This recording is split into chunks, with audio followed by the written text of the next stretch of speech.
प्यारे बच्चों, इस वीडियो में कक्षा 12 हिंदी पाठ्य पुस्तक आरोह भाग 2 के गद्य खंड में संकलित लेखक धर्मवीर भारती द्वारा रचित संस्मरण काले मेघा पानी दे संपूर्ण पाठ का अध्ययन करेंगे। लेखक पाठ का प्रारंभ करते हुए कहता है कि उन लोगों के दो नाम थे, इंद्रसेना या मेढक मंडली, बिल्कुल एक दूसरे के विपरीत। जो लोग उनके नग्न स्वरूप शरीर, उनकी उछल कूद, उनके शोर शराबे और उनके कारण गली में होने वाले कीचड़ कांदों से चिढ़ते थे, वे उन्हें कहते थे मेढक मंडली। उनकी अगवानी गालियों से होती थी। वे होते थे 10-12 बरस से 16-18 बरस के लड़के, सांवला नंगा बदन, सिर्फ एक जांघिया या कभी कभी सिर्फ लंगोटी। तो यहाँ हम देखते हैं कि लेखक ने लड़कों के एक दल या टोली का परिचय देते हुए पाठ का प्रारंभ किया है। लेखक कहता है कि 10-12 बरस से लेके और 16-18 बरस के लड़कों का एक दल, एक टोली, और उस टोली के दो नाम थे। एक नाम था इंद्रसेना और दूसरा नाम था मेढक मंडली।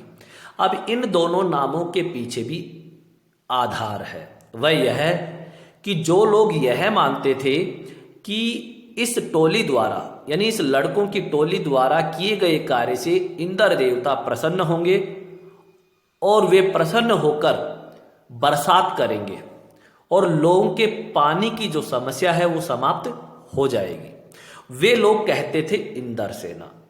लेकिन जो लोग यह मानते थे कि यह लड़कों की टोली जो नग्न स्वरूप शरीर के साथ उछल कूद करती हुई, शोर शराबा करते हुए गली गली घूमती है और जो गलियों में कीचड़ फैलाती है, तो ऐसी धारणा रखने वाले लोग इन बच्चों के समूह को कहता था मेढक मंडली, जो इनका विरोध करते थे। और इस लड़कों की टोली का अक्सर जो स्वागत होता था, या यूं कहें इनकी जो अगवानी होती थी, वह गालियों से होती थी। इनमें सांवले नंगे बदन वाले लड़के या तो केवल जांघिया पहने होते या सिर्फ लंगोटी पहने होते। आगे जैसा कि यहां चित्र में दिखाया है, कुछ इस तरह से ये लोग कीचड़ में लथपथ होकर घर घर घूमते रहते थे और लोगों से पानी मांगते। आगे लेखक कहता है कि ये लड़कों की टोली जब एक जगह इकट्ठे होते थे तो इनका पहला जयकारा लगता था, बोल गंगा मैया की जय। जयकारा सुनते ही लोग सावधान हो जाते थे। स्त्रियां और लड़कियां छज्जे बारजे से झांकने लगती थी और यह विचित्र नंग धड़ंग टोली उछलती कूदती समवेत पुकार लगाती थी, काले मेघा पानी दे, गगरी फूटी बैल प्यासा, पानी दे गुड़धानी दे, काले मेघा पानी दे। उछलते कूदते एक दूसरे को धकियाते ये लोग गली में किसी दुमहले मकान के सामने रुक जाते, पानी दे मैया इंद्रसेना आई है। तो यहां हम देखते हैं कि जब ये इकट्ठे होकर इनका पहला जयकारा होता था गंगा मैया की जय के साथ, और ये जयकारा सुनते ही आसपास के लोग सावधान हो जाते। स्त्रियां, लड़कियां सब या तो अपने घर के छज्जे पे खड़े होकर झांक कर देखती, या अपने घर के बारजे, बारजे का अर्थ है जो छतदार बरामदा था घर में, वहां खड़े होकर इनको झांक कर देखने लगती। और ये विचित्र नंग धड़ंग टोली उछलती कूदती एक साथ एक स्वर में पुकार लगाती हुई आगे बढ़ती रहती, बादलों से पानी मांगते हुए आगे बढ़ती। उछलते कूदते ये एक दूसरे को धक्का मारते हुए किसी गली के दूसरे मकान में, यानी दो महले मकान में जाते और वहां रुककर फिर पानी मांगते कि पानी दे मैया इंद्रसेना आई है। तो यहां बारजे शब्द का अर्थ है छतदार बरामदा, यानी ऐसा बरामदा जिसके ऊपर छत है। समवेत एक साथ या एकत्र स्वर में, गगरी मटकी, और धकियाते धक्का मारते हुए। तो ये लड़कों की टोली धक्का मारते उछलते कूदते आगे बढ़ रही थी। आगे लेखक कहता है कि और जिन घरों में आखिर जेठ या शुरू आषाढ़ के उन सूखे दिनों में पानी की कमी भी होती थी, जिन घरों के कुएं भी सूखे होते थे, उन घरों से भी सहेज कर रखे हुए पानी में से बाल्टी या घड़े भर भर कर इन बच्चों को सर से पैर तक तर कर दिया जाता था।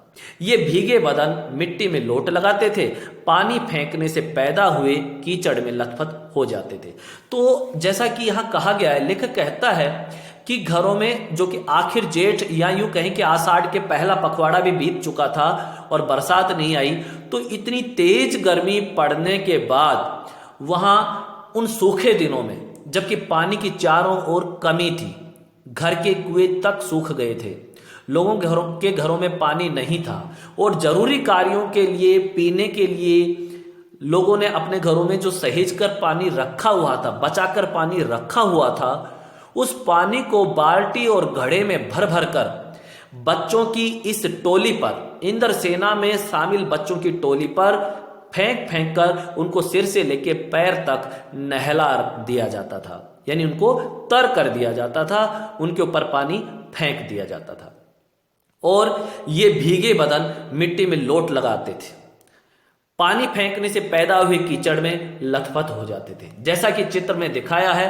कि किस तरह से ये इंद्र सेना के बच्चे हैं, इनके ऊपर लड़कियां, महिलाएं अपने घर में बचाया हुआ पानी इनके ऊपर फेंक रही हैं, कोई मटकी से तो कोई बाल्टी से, और ये बच्चे उस पानी से नहाते हुए, कोई जमीन में लोट लगा रहा है, ये कीचड़ में लथपथ हैं। इस तरह से यह इंद्र सेना कार्य कर रही थी।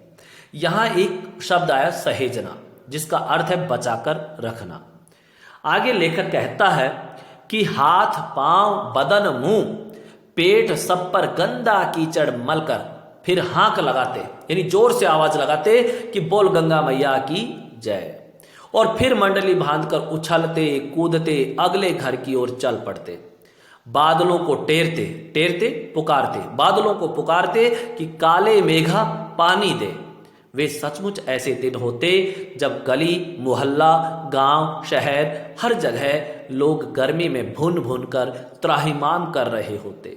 जेठ के 10 तपा बीत कर आषाढ़ का पहला पखवाड़ा भी बीत चुका होता, पर क्षितिज पर कहीं बादल की रेख भी नहीं दिखती होती।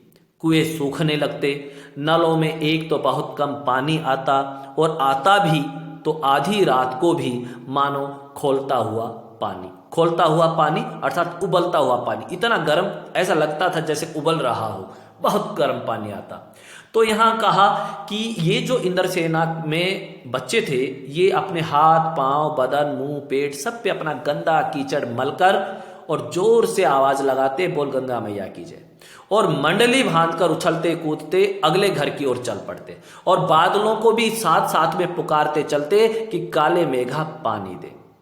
और इस तरह से लेखक कहता है कि ये ऐसे दिन थे जब गली मोहल्ले, गांव, शहर, हर जगह लोग गर्मी में भुन भुन जा रहे थे, यानी गर्मी से परेशान थे, लोग त्राहिमाम कर रहे होते।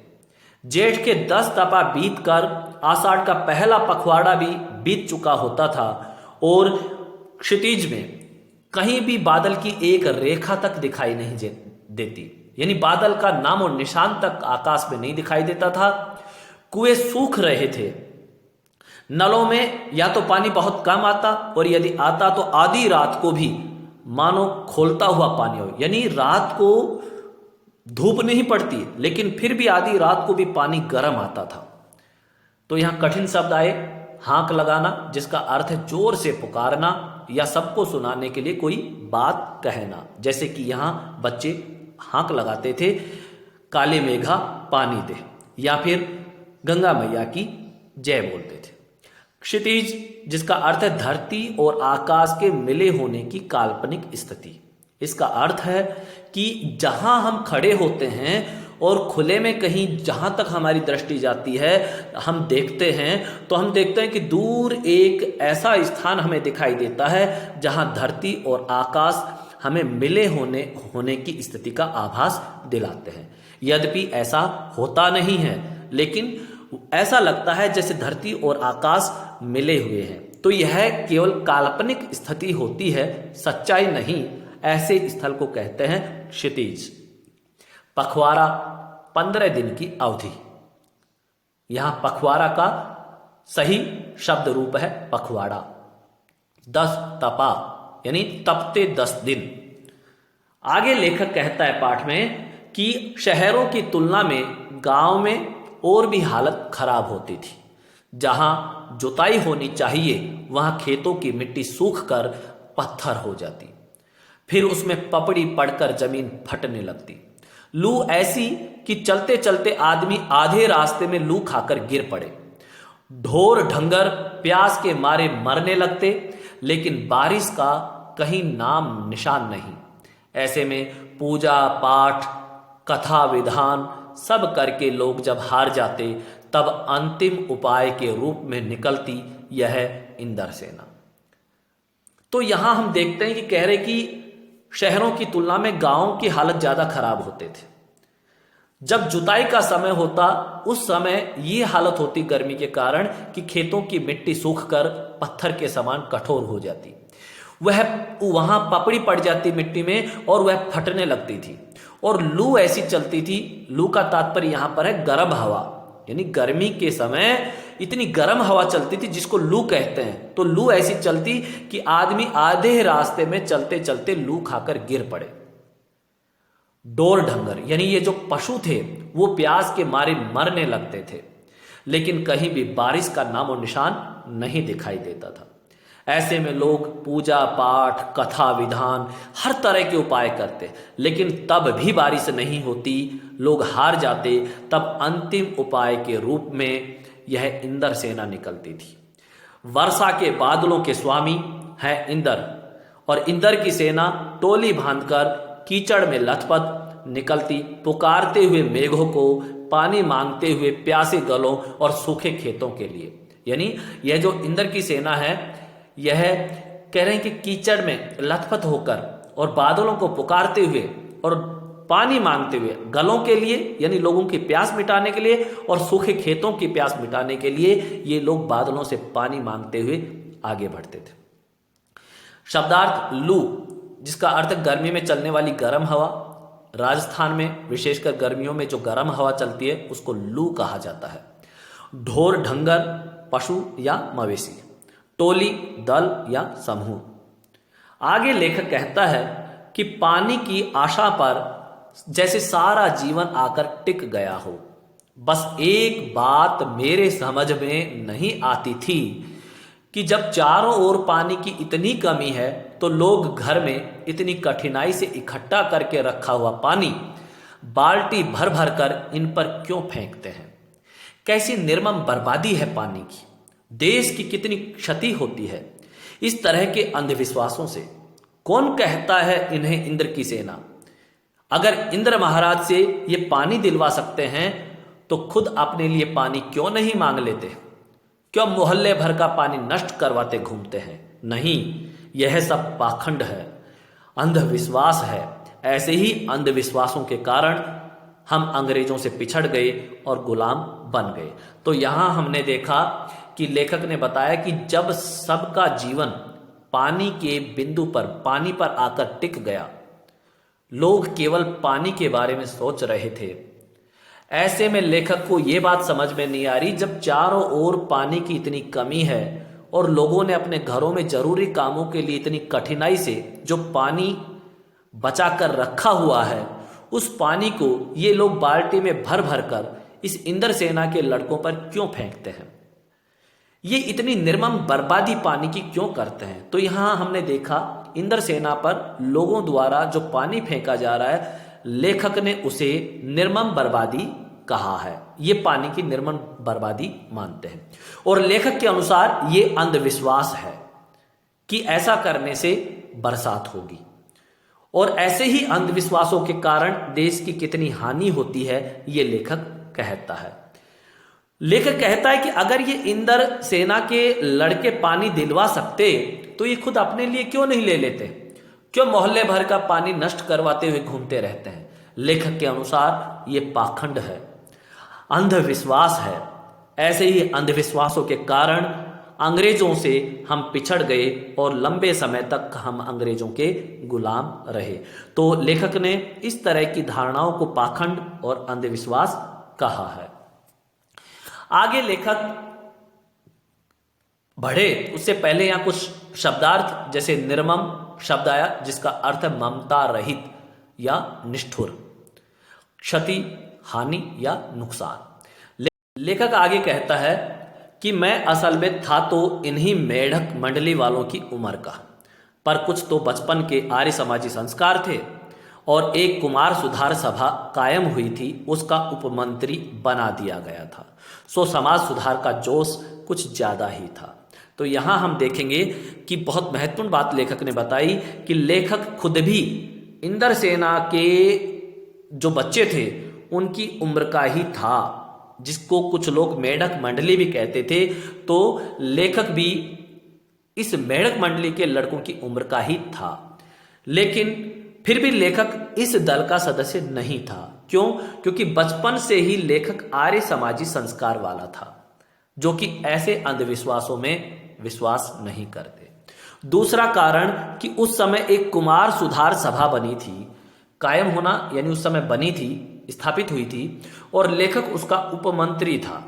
यही कारण है कि समाज सुधार का जोश लेखक में उस समय कुछ ज्यादा था। लेखक इस तरह के अंधविश्वासों को उखाड़कर फेंक देना चाहता था। लेखक कहता है कि अंधविश्वासों के खिलाफ तो तर्कस में तीर रखकर घूमता था, अर्थात जहां कहीं अंधविश्वास देखता लेखक उनके विरुद्ध तत्पर होकर खड़ा हो जाता था, उनका विरोध करने के लिए और उनको उखाड़ कर फेंक देने के लिए। तो इसलिए अंधविश्वासों को कहीं भी लेखक देखता तो उनके विरुद्ध डटकर खड़ा हो जाता।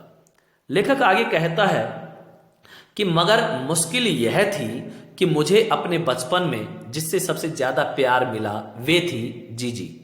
यूं मेरी रिश्ते में कोई नहीं थी, उम्र में मेरी माँ से बड़ी थी, पर अपने लड़के बहू सबको छोड़कर उनके प्राण मुझे में बसते थे, और वे थी उन तमाम रीति रिवाजों, तीज त्योहारों, पूजा अनुष्ठानों की खान जिन्हें कुमार सुधार सभा का यह उपमंत्री अंधविश्वास कहता था और उन्हें जड़ से उखाड़ फेंकना चाहता था।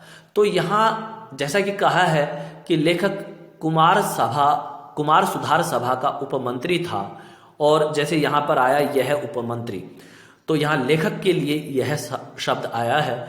तो लेखक कहता है कि यहाँ एक मुश्किल यह थी कि बचपन में लेखक को जिससे सबसे ज्यादा प्यार मिला वह जीजी थी।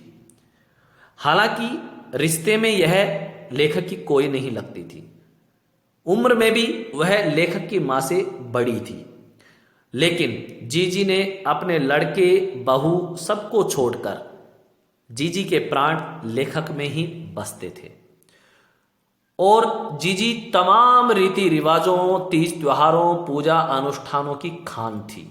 यानी रीति रिवाज, तीज त्योहार, पूजा अनुष्ठान, इन सभी में बड़ी श्रद्धा रखती थी, इनको बड़े ही ढंग से अपनाती थी। लेकिन इन सब चीजों का कुमार सुधार सभा का यह उपमंत्री अर्थात लेखक इनको अंधविश्वास कहकर इन्हें जड़ से उखाड़ फेंकना चाहता था। लेखक आगे कहता है कि पर मुश्किल यह थी कि उनका कोई पूजा विधान, कोई त्योहार और अनुष्ठान मेरे बिना पूरा नहीं होता था। यानी लेखक जिन चीजों को अंधविश्वास मानता है और उनको उखाड़कर फेंक देना चाहता है, और जीजी उन्हीं चीजों में ज्यादा श्रद्धा रखती है, उनको मानती है, और जीजी का कोई भी पूजा विधान और त्योहार या अनुष्ठान लेखक के बिना पूरा नहीं होता था। यदि दिवाली है तो गोबर और कौड़ियों से गोवर्धन और सतिया बनाने में लगा हूं। लेखक कहता है अपने लिए कि अगर दिवाली है तो मैं गोबर और कौड़ियों से गोवर्धन और सतिया बनाने में लगा हूं। जन्माष्टमी है तो रोज 8 दिन की झांकी तक को सजाने और पंजीरी बांटने में लगा हूं। हर छठ है तो छोटी रंगीन कुल्हइयों में भुजा भर रहा हूं। किसी में भुना चना, किसी में भुनी मटर, किसी में भुने अरवा चावल, किसी में भुना गेहूं। जीजी यह सब मेरे हाथों से कराती ताकि उनका पुण्य मुझे मिले, केवल मुझे। यानी कह रहे हैं कि जीजी का कोई भी त्योहार या पर्व मेरे बिना पूरा नहीं होता। यदि दिवाली होती तो मैं गोबर और कौड़ियों से गोवर्धन और सतिया बनाता। जन्माष्टमी होती तो मैं रोज 8 दिन की झांकी को सजाने का और पंजीरी बांटने का काम करता। हर छठ का पर्व है तो मैं छोटी रंगीन कुल्हाड़ियों में भुजा भर रहा हूं। और मान लो किसी में भुना चना भरता हूं, किसी में भुनी मटर, किसी में भुने अरवा चावल, तो किसी में भुने गेहूं। जीजी ये सब मेरे हाथों से कराती ताकि उसका पुण्य मुझे प्राप्त होते, यानी उसका धर्म, उसका पुण्य केवल मुझे प्राप्त हो। यहां जो कठिन शब्द आए अनुष्ठान, जिसका अर्थ है कोई धार्मिक कार्य। सत्या स्वास्तिक का चिन्ह है जो अक्सर हम धार्मिक या शुभ अवसर पर बनाते हैं अपने घरों में। भुजा भुना हुआ अन्न। अरवा चावल ऐसा चावल जिसे धान को बिना उबाले निकाला गया हो। हर छठ जन्माष्टमी के 2 दिन पहले मनाए जाने वाला पर्व है जो कि पूर्वी उत्तर प्रदेश में लोकप्रिय है। आगे लेखक कहता है कि लेकिन इस बार मैंने साफ इनकार कर दिया। नहीं फेंकना है मुझे बाल्टी भर भर कर पानी इस गंदी मेढक मंडली पर। जब जीजी बाल्टी भरकर पानी ले गई, उनके बूढ़े पांव डगमगा रहे थे, हाथ कांप रहे थे, तब भी मैं अलग मुंह फुलाए खड़ा रहा। शाम को उन्होंने लड्डू मठरी खाने को दिए तो मैंने उन्हें हाथ से अलग खिसका दिया, मुंह फेर कर बैठ गया। जीजी से बोला भी नहीं। पहले वे भी तमतमाई, लेकिन ज्यादा देर तक उनसे गुस्सा नहीं रहा गया। पास आकर मेरा सर अपनी गोद में लेकर बोली, देख भैया रूठ मत, मेरी बात सुन, यह सब अंधविश्वास नहीं है। हम इन्हें पानी नहीं देंगे तो इंद्र भगवान हमें पानी कैसे देंगे। मैं कुछ नहीं बोला। तो यहां हम देखते हैं कि लेखक ने अब की बार साफ इनकार कर दिया कि मैं बाल्टी भर भर कर पानी की इस गंदी मेंढक मंडली पर नहीं फेंकूंगा। तो जीजी खुद अपने बूढ़े डगमगाते पांवों से, चिरके हाथ भी कांप रहे थे, तो जीजी ने खुद अपने आप बाल्टी में पानी भरकर और उस मेढक मंडली पर या इंद्रसेना पर फेंकने के लिए चल दी। उस समय जीजी के बूढ़े पांव डगमगा रहे थे और हाथ कांप रहे थे। तो कह रहे तब भी लेखक अलग मुंह फुला के, यानी नाराज होकर अलग खड़ा रहा। शाम को उन्होंने लड्डू मठरी खाने को दिए, यानी जीजी ने लेखक को लड्डू और मठरी खाने को दिए। तो कह रहे हैं कि मैंने उनको हाथ भी नहीं लगाया और उनको एक तरफ खिसका दिया और मुंह फेर के बैठा रहा, नाराजगी का भाव जताता रहा। जीजी से बोला भी नहीं। एक बार तो जीजी तमतमाई, यानी गुस्से में लाल हो गई, लेकिन ज्यादा देर तक उसने गुस्सा नहीं किया, यानी जीजी से गुस्सा नहीं रहा गया। पास आकर और मेरा सर अपनी गोद में लेकर बोली कि देख भैया रूठ मत, मेरी बात सुन। और कहती है कि ये अंधविश्वास नहीं है, यदि हम इनको पानी नहीं देंगे तो इंद्र भगवान हमें पानी कैसे देंगे। लेकिन इस पर लेखक कुछ नहीं बोला। यहां तमतमाना शब्द आया जिसका अर्थ है गुस्से से लाल होना। फिर जीजी बोली, तू इसे पानी की बर्बादी समझता है, पर यह बर्बादी नहीं है, यह पानी का अर्घ चढ़ाते हैं। जो चीज मनुष्य पाना चाहता है उसे पहले देगा नहीं तो पाएगा कैसे। इसीलिए ऋषि मुनियों ने दान को सबसे ऊंचा स्थान दिया है। ऋषि मुनियों को काहे बदनाम करती हो जीजी? क्या उन्होंने कहा था कि जब आदमी बूंद बूंद पानी को तरसे तब पानी कीचड़ में बहाओ? कुछ देर चुप रही जीजी, फिर मठरी मेरे मुंह में डालती हुई बोली, देख बिना त्याग के दान नहीं होता। तो यहां हम देखते हैं कि लेखक की जीजी ने इंद्रसेना पर अपने पानी फेंके जाने को सही ठहराने के लिए ऋषि मुनियों का, पानी का अर्घ देने का आदि तर्क दिया, जो कि किसी प्रकार लेखक को उचित दिखाई नहीं दिए। लेखक कहता है कि आप ऋषि मुनियों को काहे बदनाम करती हो? क्या उन्होंने ये कभी कहा है कि जब आदमी एक एक बूंद पानी को तरसे उस समय हम पानी को कीचड़ में बहाएं? लेकिन जीजी थोड़ी देर चुप रही और फिर लेखक के मुख में मठरी डालते हुए कहती है कि देख बिना त्याग के दान नहीं होता, यानी जब तक हम त्याग नहीं करेंगे दान नहीं होगा। यहां अर्घ शब्द आया जिसका अर्थ है जल चढ़ाना। जिस प्रकार से हम सूर्य में जल चढ़ाते हैं तो वह अर्घ देना कहलाता है। आगे लेखक कहता है कि अगर तेरे पास, लेखक के रूप में यानी यहां जीजी कह रही है, जीजी कहती है कि अगर तेरे पास लाखों करोड़ों रुपये हैं और उसमें से तू 2-4 रुपये किसी को दे दे तो यह क्या त्याग हुआ?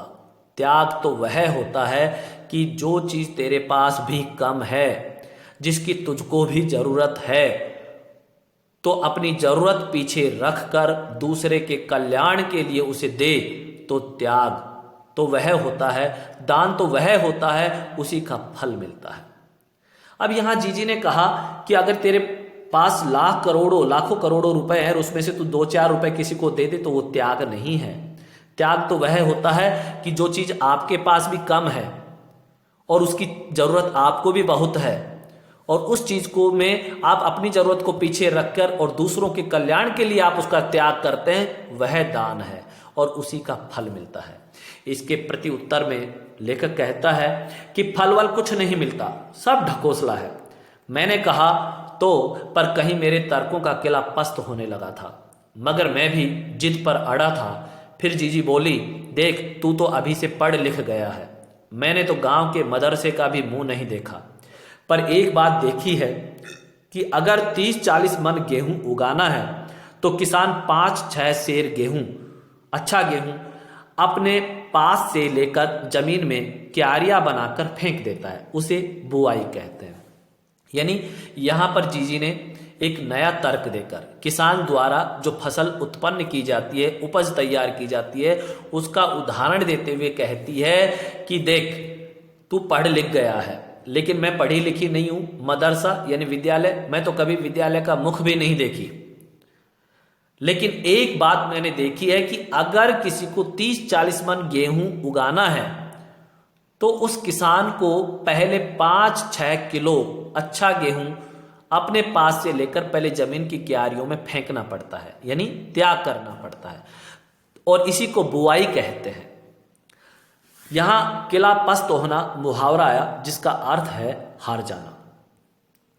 आगे पाठ में कहता है लेखक कि यह जो सूखे हम अपने घर का पानी इन पर फेंकते हैं, यह जो सूखे का तात्पर्य है कि यह जो पानी का सूखापन पड़ा है, यानी चारों ओर पानी नहीं है, सूखा पड़ा है, कुओं में भी पानी नहीं है, तो कह रहा है कि ऐसी स्थिति में हम इनके ऊपर जो पानी फेंकते हैं वह भी बुआई है। यह पानी गली में बोएंगे तो सारे शहर कस्बा गांव पर पानी वाले बादलों की फसल आ जाएगी। तो यहां लेखक की जीजी के अनुसार वह इंद्र सेना पर जो पानी फेंकती हैं वह एक तरह से बुआई है, और यही बुआई बादलों से बरसात के रूप में बाद में शहर कस्बा गांव सबको पानी से तरबतर कर देगी और वो फसल उनको पानी की मिलेगी। आगे कहती है जीजी कि हम बीज बनाकर पानी देते हैं, फिर काले मेघा से पानी मांगते हैं। सब ऋषि मुनि कह गए हैं कि पहले खुद दो, तब देवता तुम्हें 4 गुना 8 गुना करके लौटाएंगे भैया। 4 गुना 8 गुना 4 गुना 8 गुना करके लौटाएंगे भैया। यह तो हर आदमी का आचरण है जिससे सबका आचरण बनता है। यथा राजा तथा प्रजा, सिर्फ यही सच नहीं है, सच यह भी है कि यथा प्रजा तथा राजा। यही तो गांधी जी महाराज कहते हैं। तो यहां जीजी ने एक नया तर्क देते हुए कहा कि जैसा राजा वैसी प्रजा, यह सच नहीं है, सच ये भी है कि जैसी प्रजा वैसा राजा, यानी हम त्याग करेंगे तो हमें कुछ प्राप्त होगा। और आगे कहती है कि यही तो गांधी जी महाराज कहते हैं। लेखक आगे कहता है कि जीजी का एक लड़का राष्ट्रीय आंदोलन में पुलिस की लाठी खा चुका था, तब से गांधी जी महाराज की बात अक्सर जीजी करने लगती है, तो तब से जीजी गांधी महाराज की बात अक्सर करने लगी थी। तो यहां हमने देखा कि जीजी का एक लड़का राष्ट्रीय आंदोलन में आजादी के लिए पुलिस से लाठी खा चुका था, और तब से जीजी गांधी जी की बात अलग अलग अवसरों पर करती है। लेखक कहता है कि इन बातों को आज 50 से ज्यादा बरस होने को आए, पर ज्यों की त्यों मन पर दर्ज हैं। यानी जीजी का लड़का राष्ट्रीय आंदोलन में जो पुलिस से लाठी खाया था, उस घटना को आज 50 से ज्यादा बरस हो गए, लेकिन वह घटना आज भी जीजी के मन पर ज्यों की त्यों अंकित है। आगे लेखक कहता है कि कभी कभी कैसे कैसे संदर्भों में ये बातें मन को कचोट जाती हैं। हम आज देश के लिए करते क्या हैं? मांगे हर क्षेत्र में बड़ी बड़ी हैं, पर त्याग का कहीं नाम निशान नहीं है। अपना स्वार्थ आज एकमात्र लक्ष्य रह गया है। हम चटखारे लेकर इसके या उसके भ्रष्टाचार की बातें करते हैं, पर क्या कभी हमने जांचा है कि अपने स्तर पर, अपने दायरे में हम उसी भ्रष्टाचार के अंग तो नहीं बन रहे हैं। काले मेघा दल के दल उमड़ते हैं, पानी झमाझम बरसता है, पर गगरी फूटी की फूटी रह जाती है, बैल प्यासे के प्यासे रह जाते हैं। आखिर कब बदलेगी यह स्थिति? तो यहाँ लेखक ने बताया है कि आज हर क्षेत्र में लोग केवल मांग करते हैं। लेखक कहता है कि हर क्षेत्र में मांग तो बड़ी बड़ी है, लेकिन कोई त्याग नहीं करना चाहता, किसी प्रकार का कोई त्याग नहीं करना चाहता, बस सब कुछ न कुछ प्राप्त करना चाहते हैं। लोगों को केवल आज अपना स्वार्थ पूरा करने का ही अपना लक्ष्य बना रखा है।